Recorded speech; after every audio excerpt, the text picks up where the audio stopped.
gagawin? Magnakaw. Robbery. Example, robbery with homicide. Your main intent is magnakaw. However, during the course of pagnanakaw, may napatay ka. Let me give you an example. Pumasok ka sa bahay, binasag mo yung pinto, pumasok ka, pagpasok mo, may tao na nalalaban. Anong ginawa mo? Binaril mo. That's robbery with homicide. Example, may magnanakaw. So ito yung mga grupo ng magnanakaw. Dalawa sila. Tapos dito may mga pulis. Yan. So nagkaroon ng active shooting. Let's say nagnakaw kayo, may responding pulis. Nagkabarilan. Let's say may namatay na isang pulis. What is the crime? Robbery with homicide. Example. Nagbarilan. Pero ngayon, hindi pulis ang namatay. Ang namatay, kasamaan mo, still robbery with homicide. Sir, kahit hindi ikaw nakapatay, yes, still robbery with homicide. Example, may nagtitinda ng yosi dito, may nagtitinda ng soft drinks. Nagnakaw kayo, nagkaroon ng shootout. Kahit sino ang nakapatay dyan, still, kakasuhan pa din kayo ng tinatawag natin robbery with homicide. Bold example. Meron daw pong magnanakaw. Pumasok sa bintana. Ngayon, sabi, papasok sa bintana, pagtalon, paglabag, merong baby, less than 3 days old. Okay, paglabag niya, pumasok sa bintana, paglabag, may naapakan, bata, less than 3 days old. Ngayon, malilito ka na eh, kasi A, infanticide, B, robbery with homicide, C, robbery with infanticide, and D, robbery with force upon things. So anong robbery yan? Infanticide ba yan?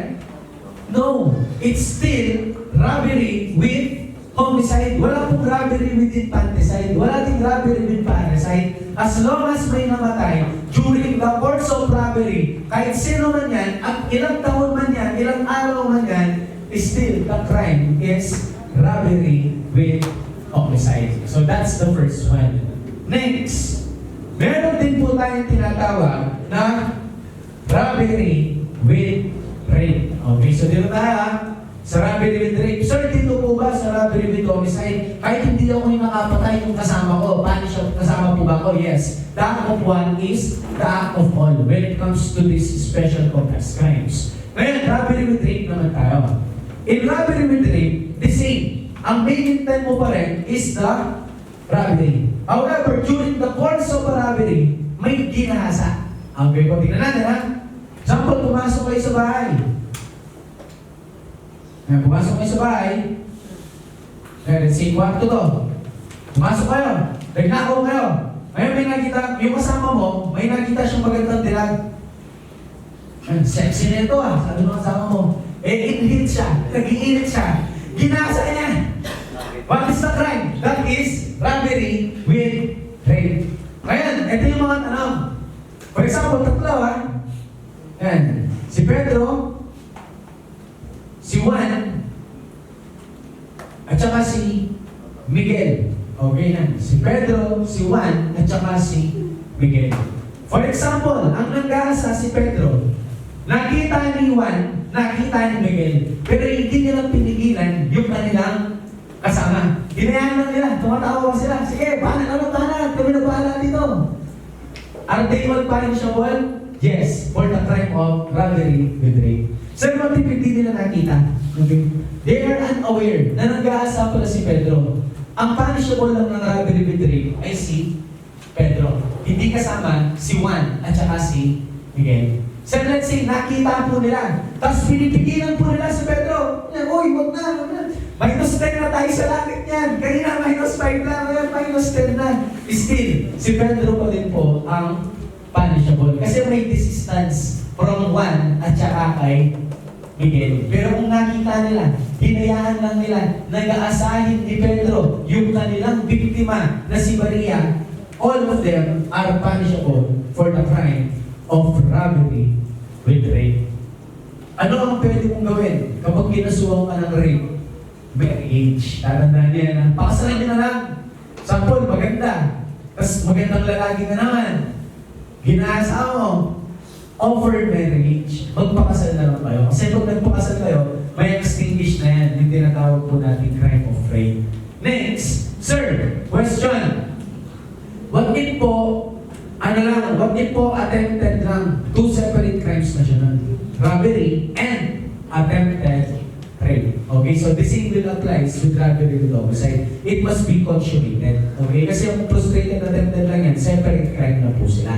Next, ito naman. Robbery with intentional mutilation. So, diniscuss na natin ang mutilation before, di ba? Yan yung meron kong pinutol na organ sa katawan po ng tao. Then we have two types of mutilation. Mutilation, castration, and mutilation by hem. Kapag pinutol mo yung pang-productive, pang-reproduction, mutilation, castration. Kapag ibang parts ng katawan, mutilation by hem. Pero kahit anong classic mutilation man yan, basta may naputol or may mutilation during the course of robbery, pasok po yan dito. Robbery with intentional mutilation. Next, how about in robbery with physical injuries? Dito tatandaan nyo, example, hindi nyo naman pinatay.